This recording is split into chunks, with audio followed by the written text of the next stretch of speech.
జగన్పై గురజాల ఎమ్మెల్యే ఎరపతినేని శ్రీనివాసరావు మండిపడ్డారు. గత 5 ఏళ్ల పాలనలో రాష్ట్ర వ్యాప్తంగా టీడీపీ అభ్యర్థులపై దౌర్జన్యాలు చేసి ఎన్నికలను ఏకగ్రీవంగా చేసుకున్నారని అన్నారు. మున్సిపల్ వైస్ చైర్మన్ ఎన్నికల్లో తమ పార్టీ నేతలు కార్యకర్తలు ఎవరిని అడ్డుకోలేదని ఆయన స్పష్టం చేశారు.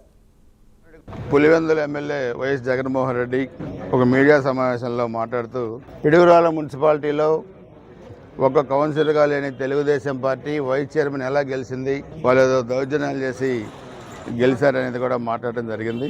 జగన్మోహన్ రెడ్డికి ఒకటి చెప్పాలి, మీరు అధికారంలో ఉన్నప్పుడు రాష్ట్ర వ్యాప్తంగా జరిగిన అన్ని మున్సిపాలిటీలు, మండలాలు, స్థానిక సంస్థల ఎన్నికల్లో ఆ రోజు తెలుగుదేశం పార్టీ అభ్యర్థుల్ని నామినేషన్ కూడా వేయనీయకుండా మీరు దౌర్జన్యాలు చేసి అన్ని ఏకగ్రీవం చేసుకున్నారు.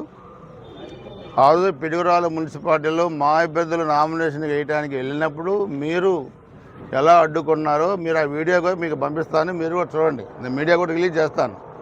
కానీ నిన్న జరిగిన దాంట్లో ఎక్కడా కూడా ఎలాంటి అవాంఛనీయ సంఘటనలు జరగలేదు, మేము ఎవరిని అడ్డుకోలేదు. మొత్తం మీరు ఆ రోజు వన్ సైడ్గా చేసుకున్న మీ కౌన్సిలర్స్ మొత్తం కూడా అభివృద్ధి అనేది తెలుగుదేశం పార్టీ వల్లే, ఎన్డీఏ ప్రభుత్వం వల్లే జరుగుద్దన్న ఉద్దేశంతో వైస్ చైర్మన్ ఎన్నికలో ఏకగ్రీవం చేశారు. అదేవిధంగా చైర్మన్తో సహా 17 మంది కౌన్సిలర్లు తెలుగుదేశం పార్టీలో చేరారు. అది ప్రజాస్వామ్యబద్ధంగా చేరారు. మీరు చేస్తేనేమో నీతి, మేము చేస్తే తప్పు. మీరు అసలు ప్రజాస్వామ్యం గురించి మాట్లాడే హక్కు వైసీపీ కానీ జగన్మోహన్ రెడ్డి కానీ లేదు.